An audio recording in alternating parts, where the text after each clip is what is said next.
Hello, everybody, and welcome to this latest in the ValuesJam guest session series. And Terry, it's brilliant to have you here. So to start, please introduce yourself and tell people about the great work that you do. Thanks, Alan. Terry Lovat from Australia, Newcastle, Australia. I was involved heavily in the Australian Values Education program that ran from 2003 to 2010. It was a federal government funded program, inspired, I think, largely by the UNESCO program, but we happened to have a minister for education who kind of got this kind of stuff and pleaded with a otherwise fairly conservative government to support it, which was wonderful.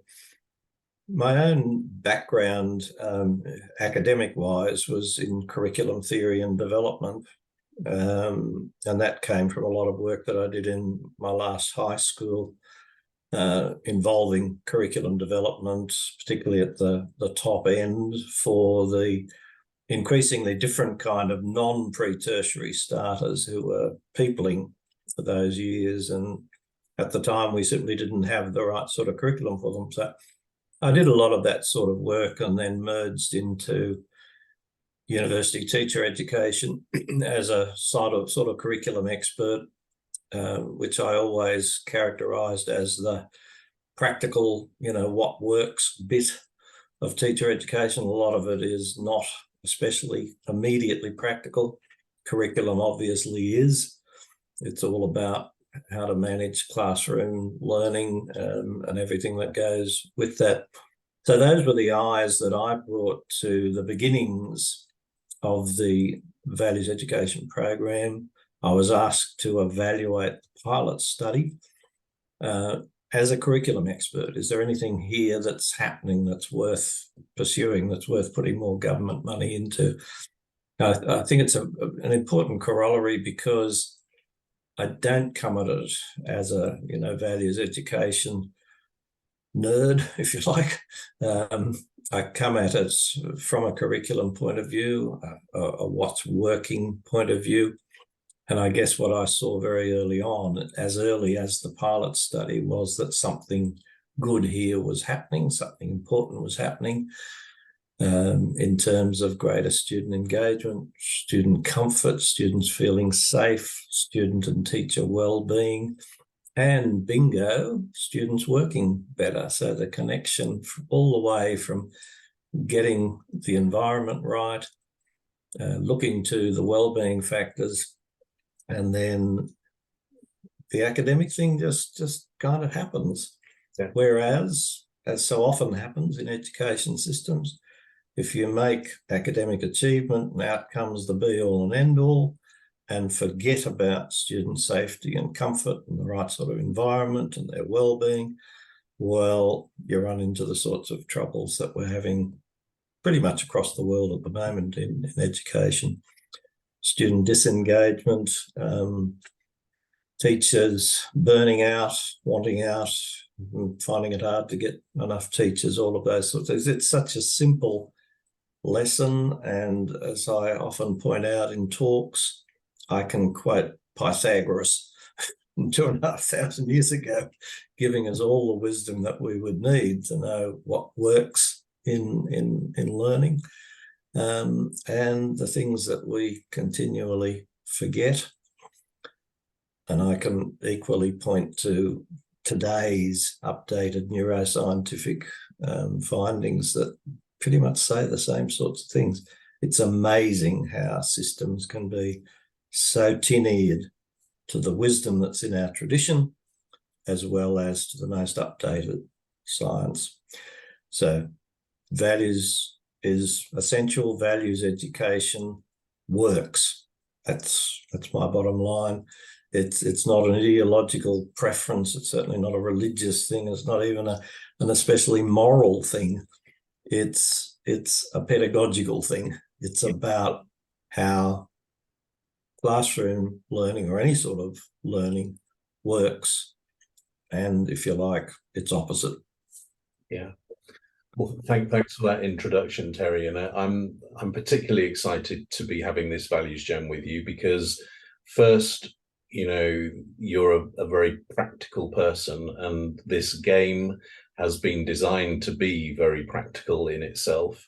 And then I'm looking forward not only to enjoying the session with you, but maybe afterwards hearing from what you think of it in terms of your professional opinion. So I kind of got two angles here.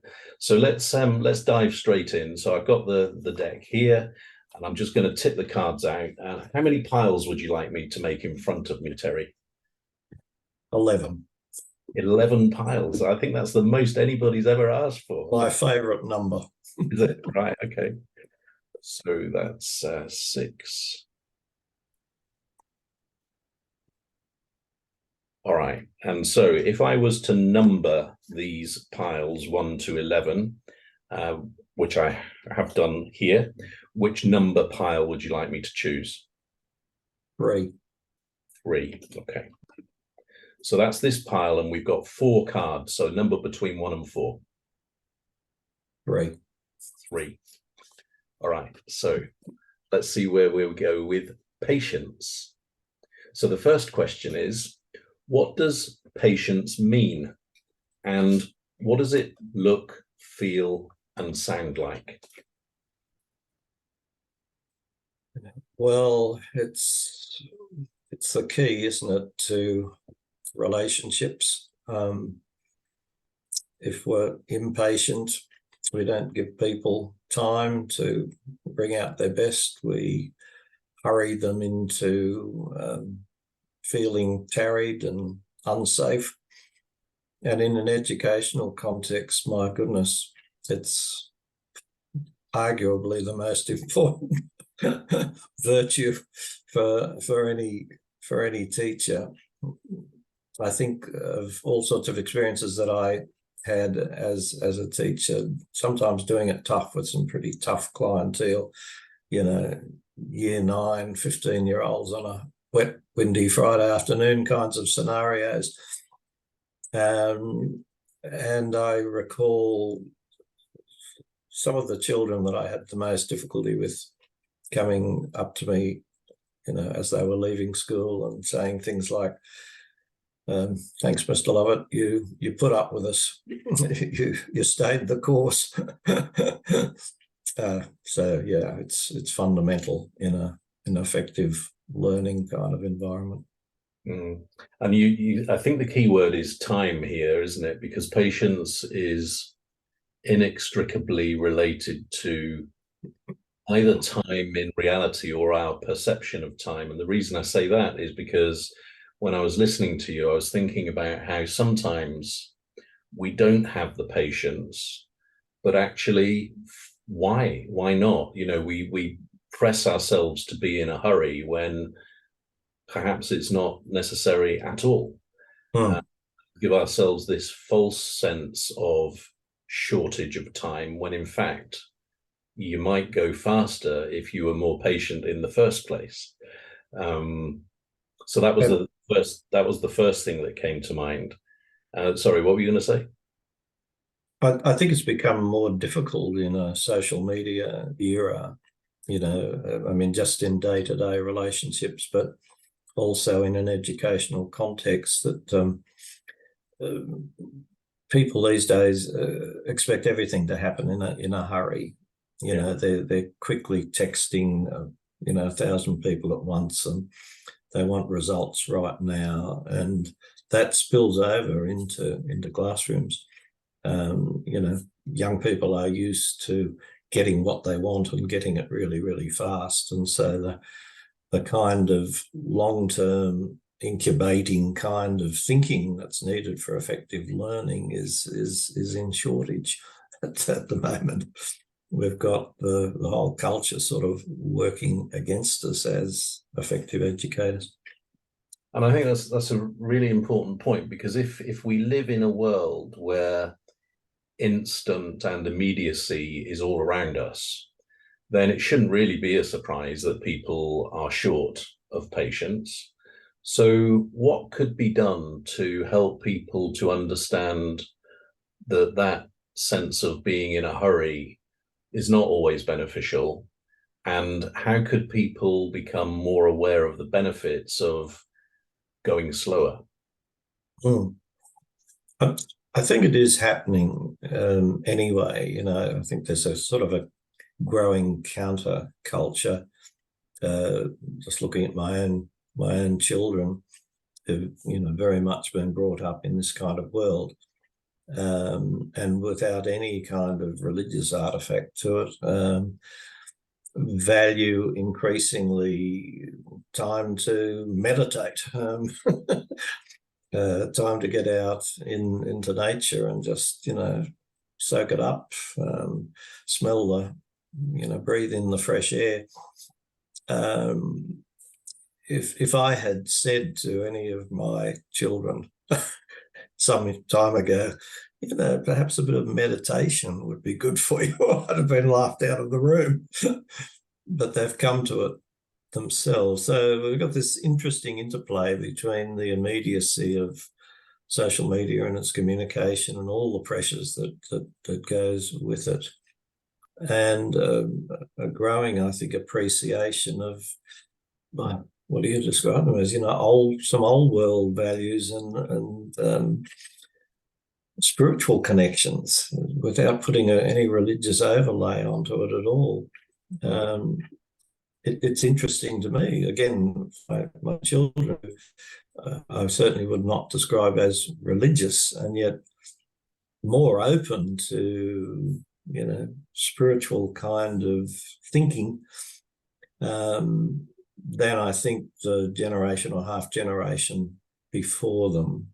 And I think that's something that education needs to tap into. It's something that our politicians maybe thinking super optimistically maybe need to tap into, that there are growing needs there that are not, that are more countercultural, and people have come to them because of their own personal frustrations and their own tiredness with the heavy pace of life and the demands and the kind of media that goes with all that.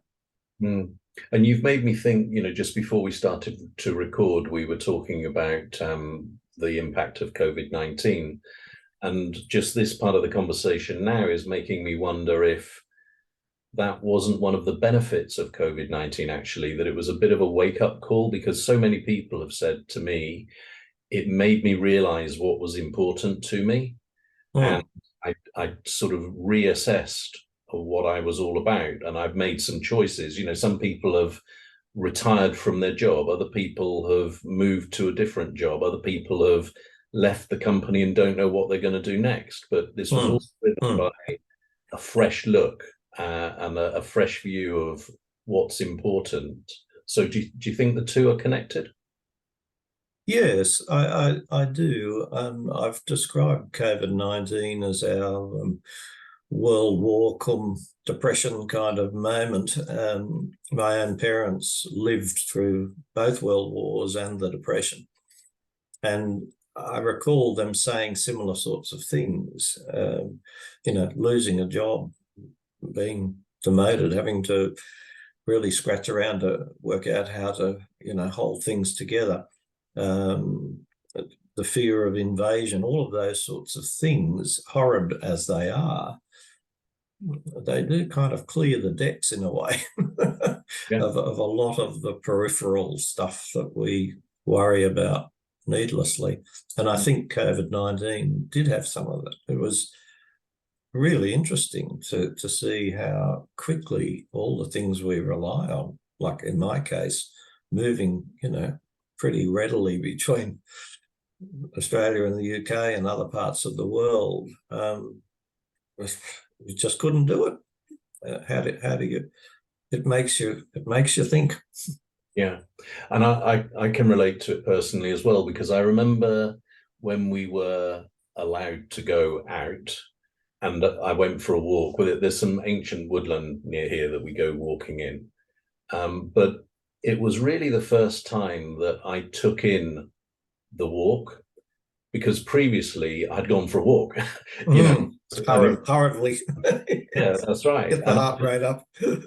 Definitely. And I distinctly remember listening to a robin singing in a tree and thinking how wonderful it was. And it's like, why? So why haven't you heard that before in this way?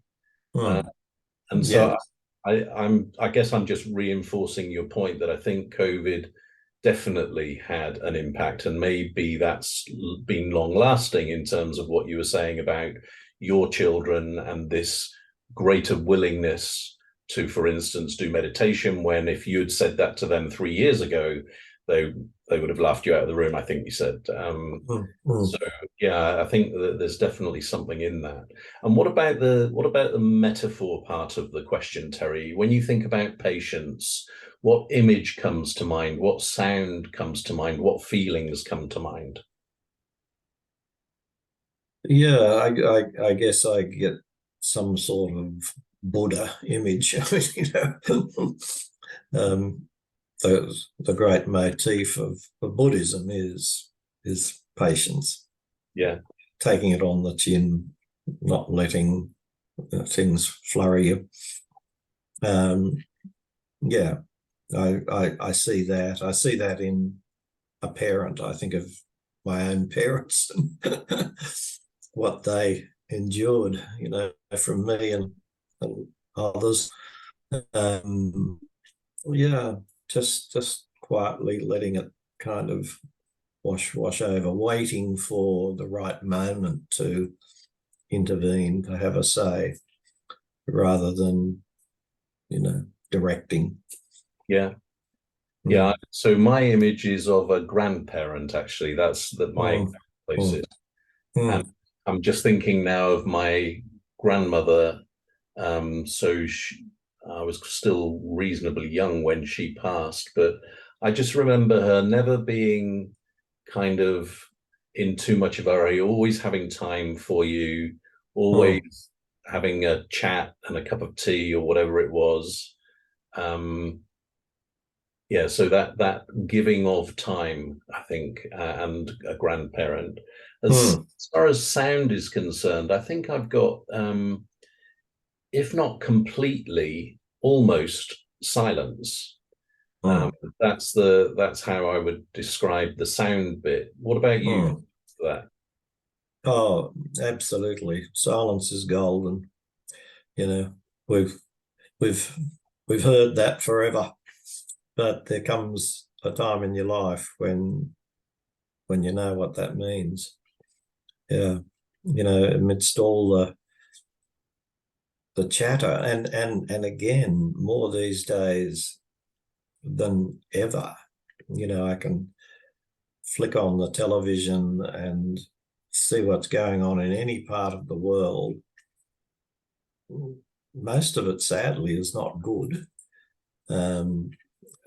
One can be so caught up in all of that the mind just starts to go berserk. It's probably the early stages of a form of depression if you let it take you over. So just to cut right out, I used to listen to a lot of music in the car, like we all do. Increasingly, I've come to value nothing in the car, taking the time in a drive, which in a country the size of Australia means often long drives, and just sitting in silence. It's golden.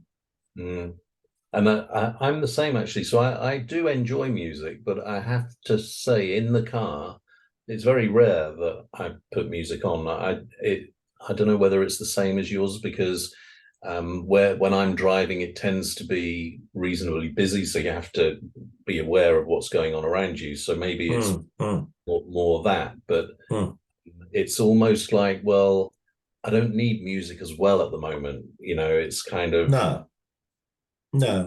And then feelings. When I think about patience, I feel calm and a sense of gratitude if you're on the receiving end of it, and just a willingness to be there if you're giving it. So those are that's how I would frame the feelings. So again, any additions to that from you? Yeah, accepted, I think, if you're on the receiving end of it. Yeah. It's a great way to convey that you are cared for, that you're respected, that you're loved. To have somebody, just taking you as you are, including sometimes in your not so good moments. And I suppose the word achievement comes to mind if you're on the giving end, because it's not always easy. It's not always easy to be patient. The temptation, be it in a classroom with a bunch of kids or, just people in your own life, when things are irritating you and you want to intervene, maybe you want to shout a bit, but you don't, and you get the better effect because you didn't. I think that's an achievement. Yeah. And it's I've only just remembered this actually. Last year I wrote a poem called Patience, and it starts off with, it's hurry scurry, where's my McFlurry? That's how it starts off.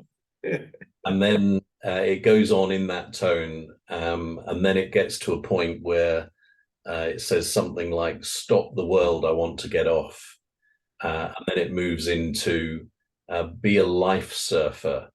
And the metaphor there is, when you're on a surfboard, you don't know whether the next wave is going to be the wave or not. And even if it is the wave, you don't know whether you're going to last on it or whether you're going to fall off. And when you've had that experience, you just go back out again, and it happens all over. And it's kind of the contrast between that acceptance of what will be versus us really trying to force things that we seem to want to do. In a part of it. So that's just popped into my mind. So let's take an opposite side of the coin question. So this one is, where have you noticed impatience? Oh, it's interesting that immediately my head turned to politics. I have I've always been interested in politics, even as a young one. I was a bit odd that way. My earliest memories of politicians, listening perhaps on the radio, occasionally seeing them on a newsreel or something like that. And this may be fanciful, but my sense was of people trying to work things out together.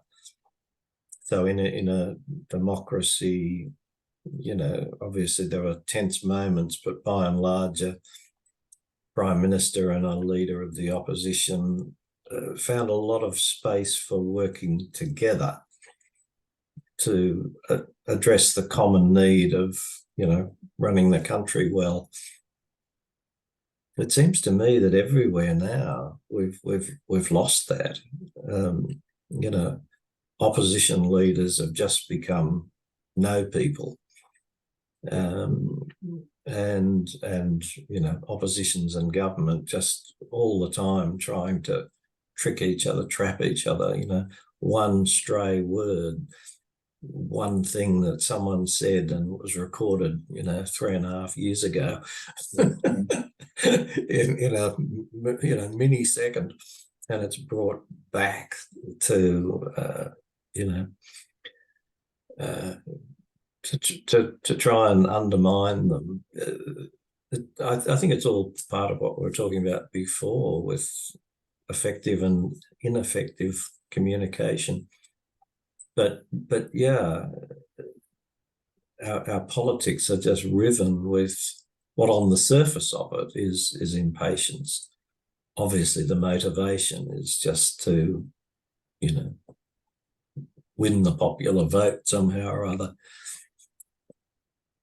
Yeah, and I'm kind of interested in politics too, not in a very official way. So I'm not active in politics, but listening to you there, it strikes me that, and again, this might be kind of a case of rose-tinted glasses, but it seems to me that way back when, politicians were generally decent people who saw themselves as being of service to society. And then they had a particular set of beliefs, and other people had different beliefs, but that kind of didn't get in the way of the decency and being honored. Whereas now, I sense that politicians are really all about gaining power for themselves rather than being of service to society.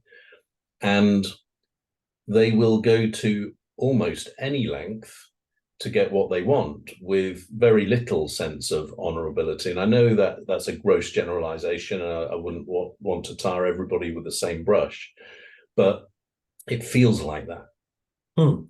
And it burdens us all, and it makes it more difficult to get to the heart of issues and solve real problems. And the tragic situation down in Israel, Palestine at the moment is a typical example.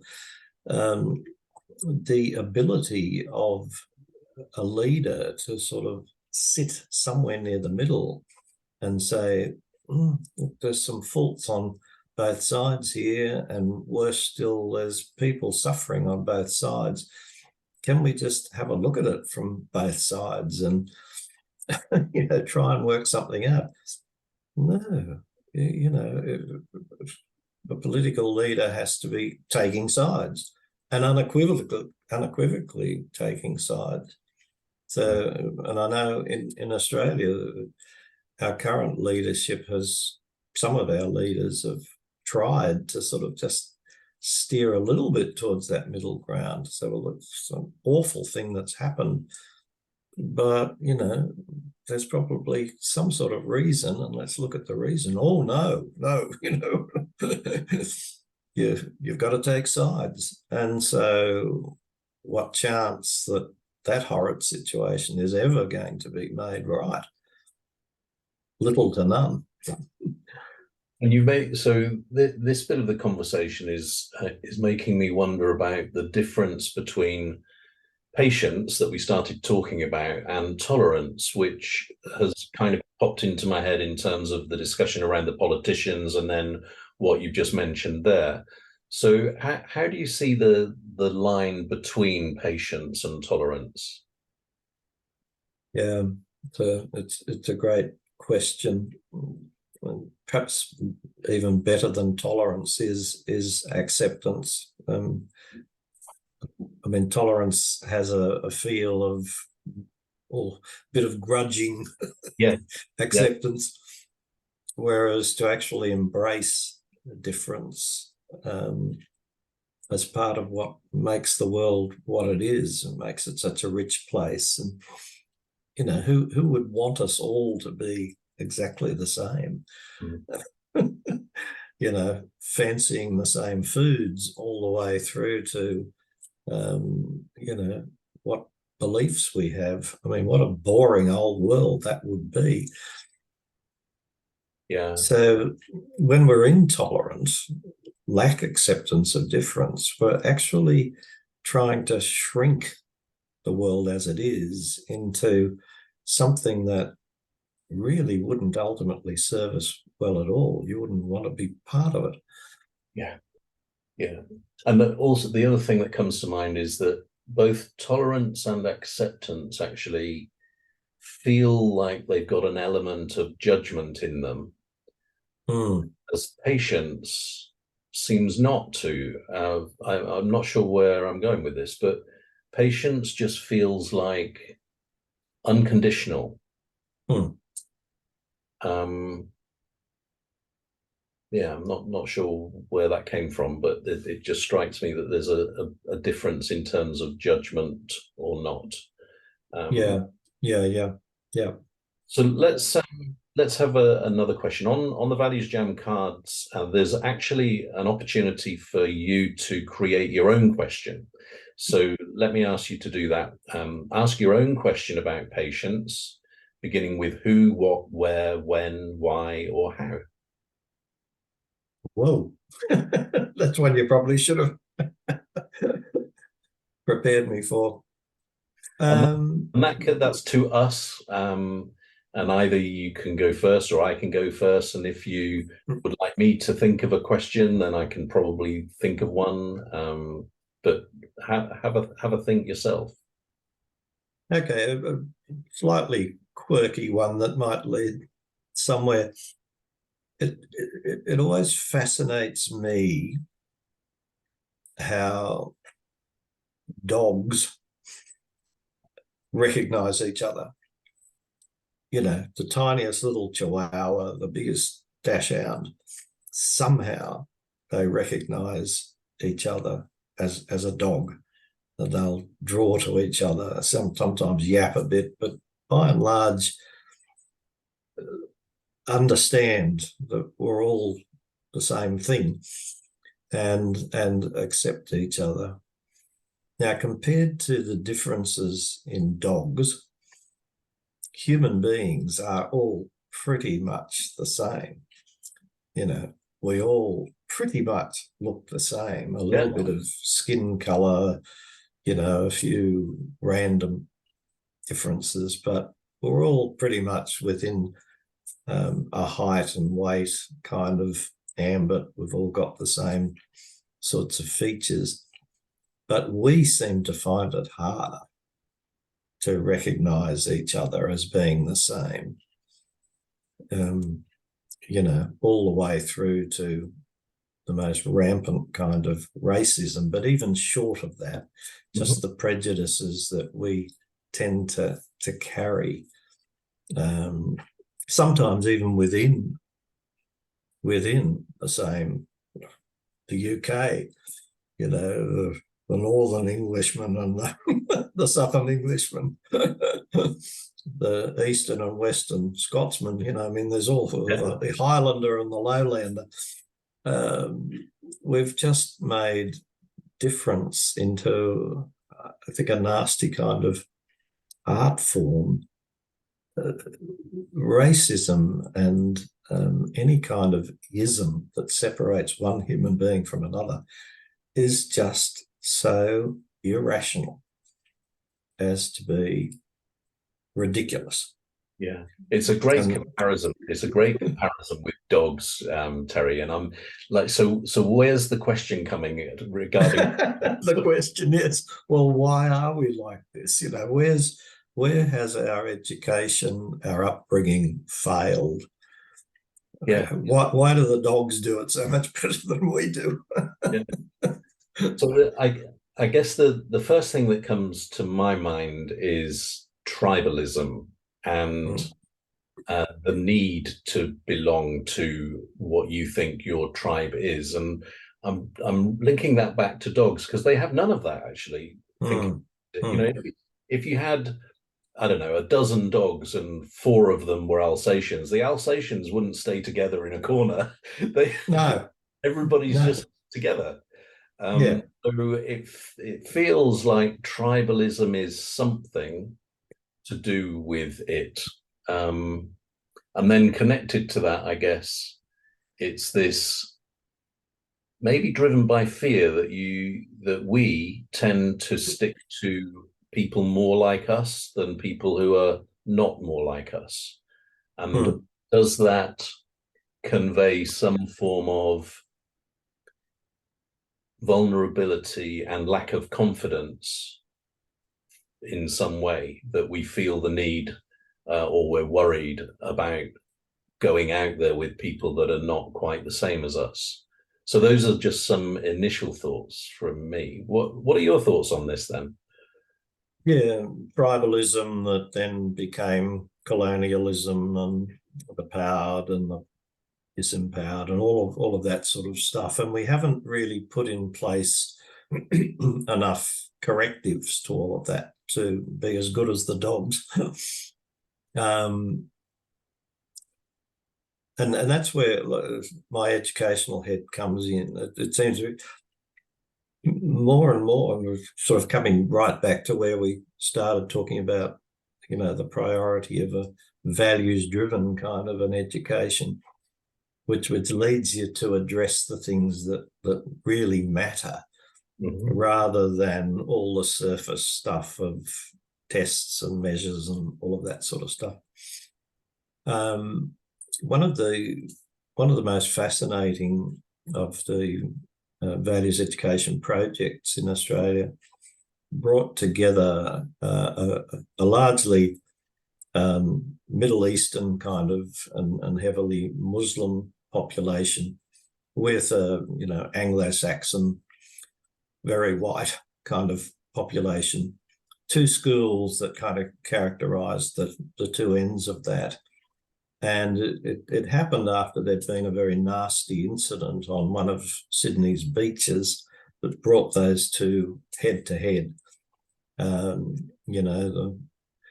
The White Brigade defending, our beaches and all of this sort of stuff. It was quite nasty. There was for Australia, quite a nasty moment, a riot on a Sunday afternoon, and people could have been killed. It brought everybody to put their heads to what had gone wrong here and what we need to do. And one of the things that happened in one of the values education projects was actually drawing those two populations together, going into each school, talking it through. No one wants this to happen. This isn't the sort of country we want to live in. Why did it happen, et cetera, et cetera, et cetera. Drawing out some of the prejudices and the fears, and then bringing those two populations together to talk through some of the responses that each had given, and the fears and the stereotypes and all of that. And, the scale started to fall from the eyes. They went into each other's schools, then they went to the site of the riot together.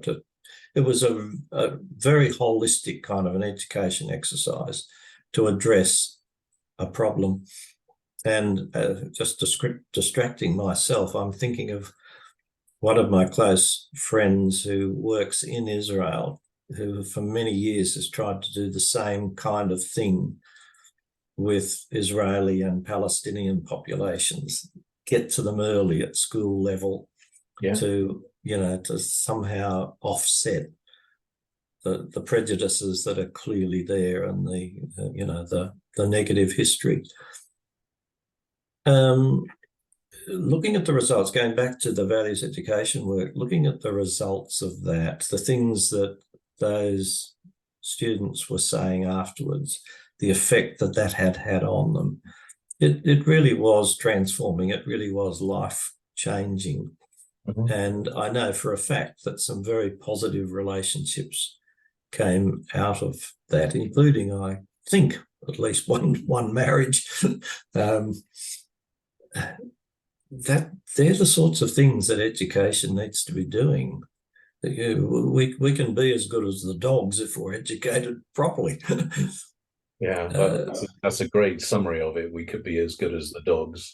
And it's also something about the infrastructure from very early on. I was talking to somebody about this recently, about how in society, we're really encouraged to look after ourselves and our personal achievement and all of this sort of thing, as opposed to feeling as though we're part of a community and contributing to the greater good.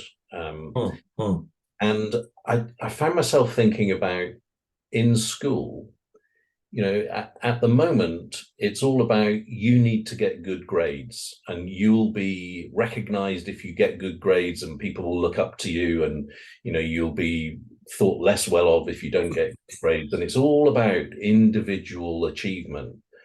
And I was wondering what would happen in a school environment if one day a week of the 5, if it wasn't about personal attainment, if it was about doing something for other people, either your classmates or the school or the local community. And just imagine if it was a 4-day week with the 5th day spent doing something like that. Just can't help but feel that at the end of the process, you would have people that had a far greater understanding of themselves as part of something, rather than just these individuals that are supposed to either be successful or not so successful. What are your thoughts on that? Yeah, I mean, my head immediately turns to service learning as part of a schools curriculum. We found that the best results, the most tangible results in a values education context came when there was a service learning component attached to it. That is, not just talking about values or enjoying the greater values environment that comes with it within the school, and all those other attachments, well-being and academic achievement, all sort of happening within the school, but getting the children out, and the teachers sometimes, into their wider community, and particularly, directing them towards less advantaged kinds of situations. Yeah. This was something I experienced myself in my last high school, and something that I've seen work so well in so many of the values projects. I mean, one of the things that I think we're dealing with young people often is their own sense of disempowerment, that combined perhaps with, feeling that they're hard done by. I mean, we know that adolescence is a tough time, and people can become rather obsessed with, why doesn't the world love me, and all of that sort of stuff. To get those people into a situation where they actually see people doing it a lot tougher than they ever have, number one, and number two, where they can become some sort of agent rather than just, the recipient of everything that society might be throwing at them, that they can make a difference. They can offset loneliness. They can physically help somebody to, be fed, all sorts of things. Just works a charm. It of all the things that I've ever seen in an educational context, something like that is the most transforming. They're the things that schools need to be doing too, and universities and all of our educational arms. Yeah. And I think that the other reason why it's so important is because it's the real world, it's real life. Where the traditional approach to education was really focused on knowledge. And if you think about today's world, it's moving so fast that the knowledge that is valuable today is redundant tomorrow. So what's it worth, really? Knowledge used to be in the hands of the teacher, and they were the person that could impart the knowledge to the student, whereas now the student can find this knowledge everywhere. So it fundamentally changes the role of the relationship between what used to be the giver of the knowledge and the receiver of the knowledge. And also I'm just thinking, if people were to come out of schools with a greater understanding of service, a greater understanding of patience, a greater understanding of relationships, then the knowledge they can acquire as and when they need it and then apply it. But those skills and characteristics would equip them well for the rest of their lives.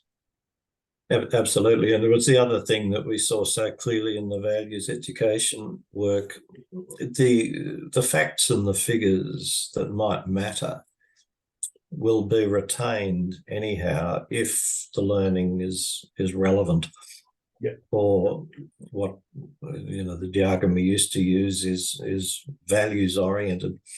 In other words, not just learning about, I often use the example of the French Revolution, not just learning about the dates and how to spell Napoleon and all of that sort of thing, but what's the value of understanding that moment in history? How does that help us to understand what's going on today in Palestine and Ukraine? How does that help me to understand who I am and where I've come from, and the justice issues that I might want to stand for? If the French Revolution learning about the French Revolution has sparked those sorts of understandings and insights, people will remember forever the name Napoleon and how to spell it and what year it happened. But if it doesn't, they'll forget it because it was irrelevant. Yeah. So it's this why should you bother kind of thing, isn't it? It's the what's in it for me, why is it important, rather than just the knowledge for itself. Because if it's just the knowledge for itself, it has no relevance, actually. And so therefore you can't expect there to be any motivation for people to know it. No. And I've played quite a role at certain points in my career at, board of studies level, syllabus committees, examination committees, all of those sorts of things. Just seeing how stultified some curriculum areas are. I dealt at one stage with a syllabus, it was probably in the 1980s, that hadn't been reviewed since 1938. Any of the World War,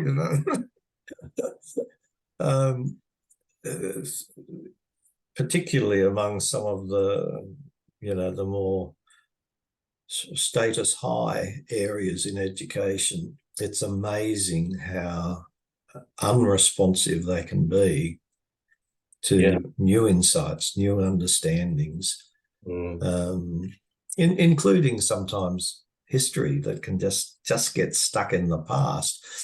I still recall supervising a practicum student who was, I think it was the French Revolution, or it was something way back in history that he was dealing with. He was obviously nervous and all the rest of it, but they were talking it through, and this kid put his hand up and said, "Yeah, isn't that a bit like what's happening in South Africa at the moment, which was all through the anti-apartheid movement and all the rest of it?" And this poor young prac teacher sort of said, "Oh, we haven't got time to deal with that." And when you were talking about that syllabus that hadn't been reviewed since 1938, did you say? Yeah. It just made me think, well, somebody responsible has actually showed far too much patience. Yes, absolutely. So, Terry, let's draw this Values Jam to a close. So there's a final question that I've got for you, and it is, what are you encouraged to do differently about patience as a result of our conversation? Good question. Well, it just brings it to mind, doesn't it? And again, sorry to be distracting here, but I recall one of the school principals in a school in Australia taking over a school where there was a lot of trouble, and there were 30 kids lined up at the principal's door when she arrived, and she said, "Why are they there?" And she was told there's always that sort of number, they've been booted out of class to get a green card or whatever it was.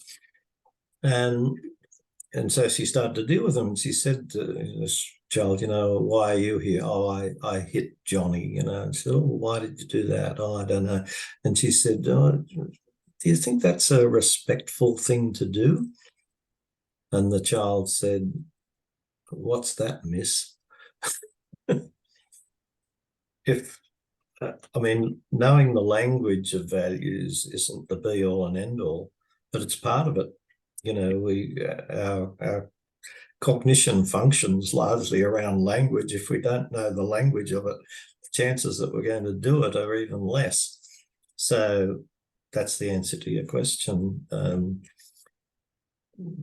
You know, the ideal of patience and the modelling of it and what it means, something that we should have written on the wall because we can forget it. Yeah, yeah.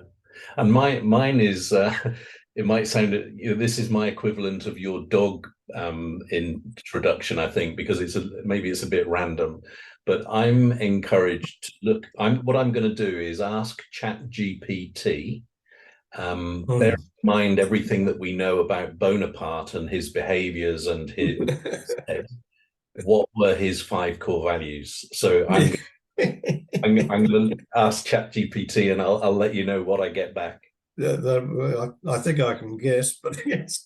Well, all right. Well, I'll do a deal. You have a guess. Don't tell me. And when I send it to you, you tell me how many of them you got right. All right, Terry. Thank you very much for this Values Jam today. You're now a qualified Values Jammer. Thanks, Alan. Been great. Thanks. Bye. Bye. Bye. Bye.